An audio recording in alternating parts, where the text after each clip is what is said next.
Assalamualaikum warahmatullahi wabarakatuh. Dalam video ini kita akan belajar tentang sistem peredaran darah.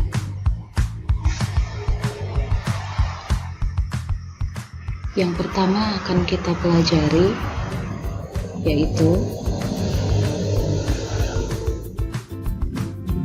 seperti yang sudah pernah saya berikan, konsep yang akan kita pelajari tentang peredaran darah.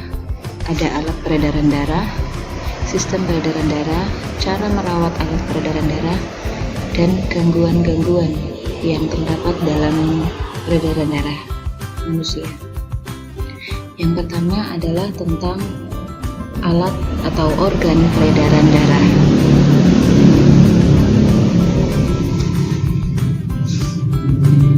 Yang pertama, jantung. Jantung adalah organ yang berfungsi memompa darah. Jantung terdiri dari 4 ruang, yaitu serambi kanan, serambi kiri, bilik kanan, dan bilik kiri.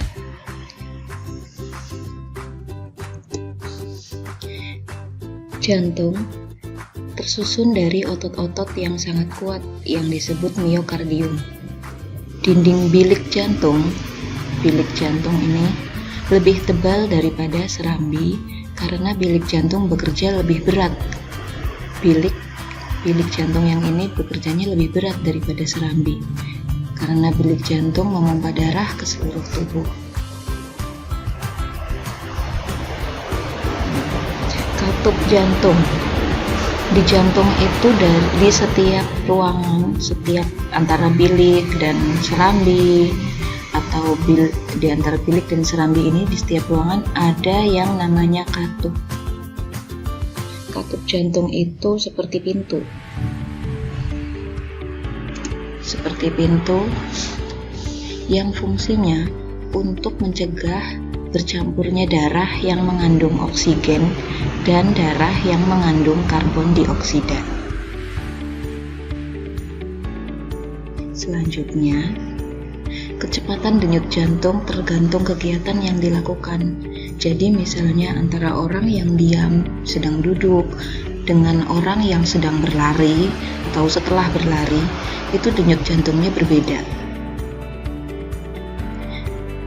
Ketika sedang istirahat atau kita duduk diam misalnya, atau berdiri diam, atau kita sedang diam, jantung itu berdenyut kira-kira 60-80 kali setiap menit. Itu normalnya. Kecepatan denyut jantung dipengaruhi oleh usia, jenis kelamin, tingkat aktivitas, dan kondisi kesehatan. Jadi antara anak-anak dengan orang dewasa, apalagi dengan orang lansia, orang tua, itu berbeda denyut jantungnya, kecepatan denyut jantungnya. Semakin aktif tubuhmu, denyut jantungmu semakin aktif juga. Misalnya ketika kalian berlari, terus pasti ngerasa ngos-ngosan. Nah, itu karena denyut jantungnya lebih cepat. Kalau setelah berlari kan kita biasanya merasa kayak deg-degan. Nah, itu namanya karena semakin aktif tubuh kita, maka denyut jantungnya juga semakin cepat. Alat yang digunakan untuk mengukur kecepatan denyut jantung disebut elektrokardiogram. Yang kedua adalah pembuluh darah.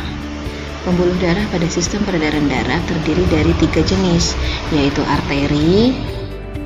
Arteri itu pembuluh nadi, vena atau pembuluh balik, dan yang terakhir pembuluh kapiler.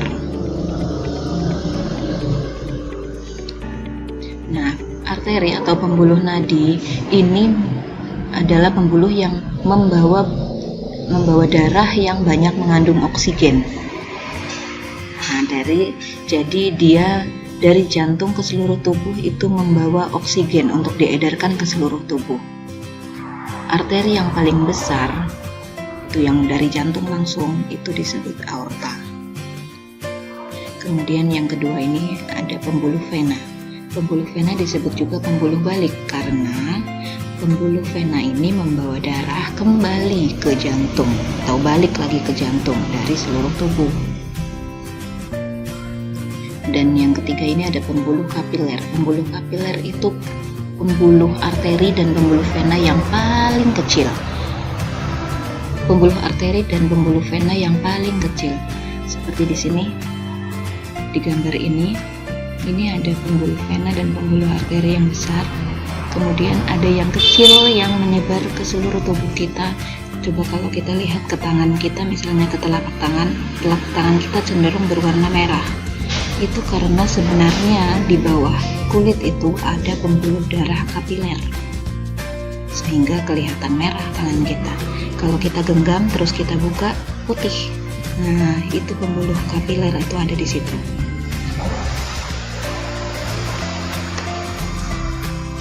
Kemudian organ peredaran darah yang ketiga adalah paru-paru. Paru-paru membantu peredaran darah manusia. Tugas paru-paru merupakan organ respirasi atau organ pernapasan yang berhubungan dengan sistem pernapasan dan sirkulasi peredaran darah. Secara singkat, tugas paru-paru ini adalah tempat bertukarnya oksigen dan karbon dioksida yang dibawa oleh darah. Pertukaran oksigennya ini terjadi di alveoli atau alveolis kalau kita bilang.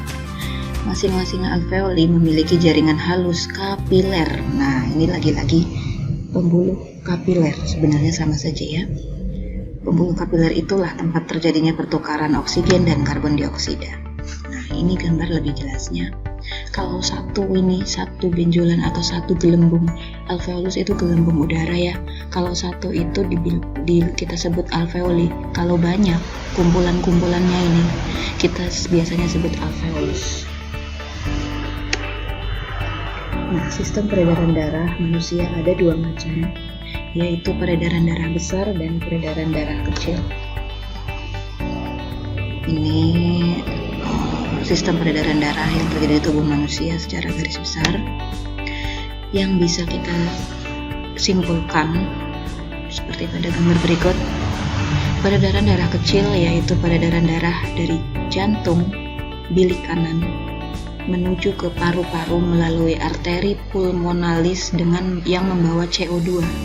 Darah mengandung CO2 dibawa ke paru-paru melewati arteri pulmonalis. Kemudian dari paru-paru terjadi pertukaran oksigen dan karbon dioksida. Kemudian dikembalikan lagi ke jantung, ke serambi kiri melalui vena pulmonalis, dan darah yang dari paru-paru ke jantung serambi kiri ini sudah mengandung oksigen. Sedangkan peredaran darah besar yaitu dari jantung bilik kiri melalui aorta atau pembuluh nadi yang besar tadi ke seluruh tubuh. Kemudian dari seluruh tubuh ini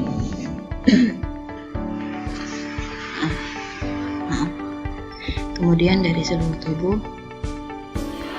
kembali ke jantung setelah bertukar di pembuluh kapiler, pertukaran oksigen dengan karbon dioksida di pembuluh kapiler di seluruh tubuh, kemudian dikembalikan melalui pembuluh vena atau pembuluh balik menuju jantung serambi kanan.